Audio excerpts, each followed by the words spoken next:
অসম আন্দোলন হল 83 অসমত বিদেশী সোমালে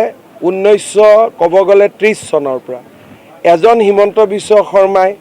100 বছৰৰ ইতিহাসকটো এদিনতে পৰিৱৰ্তন কৰিব নোৱাৰে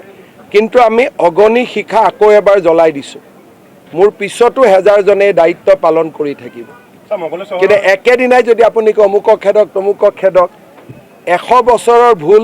এজন হিমন্ত বিশ্ব শৰ্মাই শুধৰণি 4 বছৰত কৰিব নোৱাৰে কিন্তু কৰবাত হতাশ হৈ যোৱা জাতিটোক পৰাজিত অনুভৱ কৰা জাতিটোৰ মাজত সাহসৰ বীজ আমি জৰুৰ সিঁচিব পাৰোঁ আজি বিদেশী বহিষ্কাৰো হৈ আছে মাটি উদ্ধাৰ চলি আছে আৰু এক প্ৰকাৰ আজি য'ত অসমীয়া থিয় হ'ব নোৱাৰিছিল আজি প্ৰতিখন জিলাতে ধুবুৰীৰ দৰে জায়গাটো আজি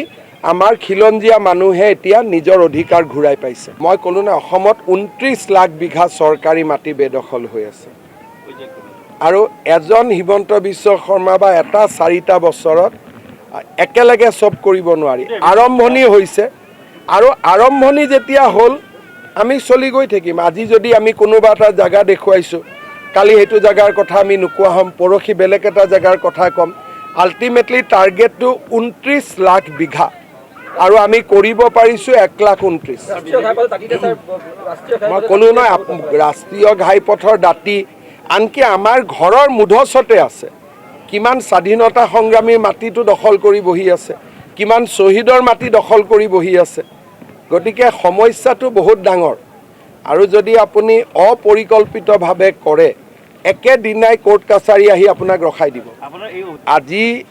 অসমত যদি 1951 চনৰ ডেমোগ্ৰাফি চাই আৰু আজিৰ ডেমোগ্ৰাফি চাই ই এনেকুৱা এটা পৰ্যায় পাইছেগৈ যে এতিয়া আমি অসমীয়া আৰু 10 বছৰত ইয়াত সংখ্যালঘিষ্ঠ হ'ম হিন্দু 10 বছৰৰ ভিতৰত অসমত সংখ্যালঘিষ্ঠ হ'ব এটা হেৰাই যাব বিচৰা জাতিক আমি পুনৰ তাৰ জীৱন উদ্ধাৰ কৰিব লাগিব আৰু সেই কাৰণে আজি এটা আমি নতুন সংকল্প লৈ আগবাঢ়িছো যোৱা 4টা বছৰ সন্তুষ্টিৰ 4টা বছৰ আছিল বহুত কাম হ'ল 21ত যদি গৰু খুটি 25ত পাইকান আমি থমকি ৰোৱা নাই আমাক হতাশ কৰিব চেষ্টা কৰা হৈছিল হতাশ আমি হোৱা নাই থমকাব চেষ্টা কৰিছিল আমি থমকি ৰোৱা নাই 1,29,000 বিঘা মাটি আমি উদ্ধাৰ কৰিছোঁ আৰু চলি আছে সীমাৰ বাহিৰলৈ পঠাই আছোঁ লাহে লাহে চেষ্টা কৰিছোঁ কিন্তু সীমাতটো আৰু এনেকুৱা ৰখা নাই যে নতুন বোৱাৰী আহিব গ্ৰহণ কৰি ল'ম তেনেকৈতো বহি নাথাকে সীমাটো প্ৰতিৰোধ আছে কিন্তু প্ৰতিৰোধৰ মাজতো আমি প্ৰথমবাৰৰ বাবে প্ৰায় 2-3 হাজাৰ মানুহক আমি ঘূৰাইও পঠাব পাৰিছোঁ বহুত কাম একেলগে চলি আছে চাওক এভিকশ্যনটো এনেকুৱা নহয় যে ইয়াক এটা ডেট দিম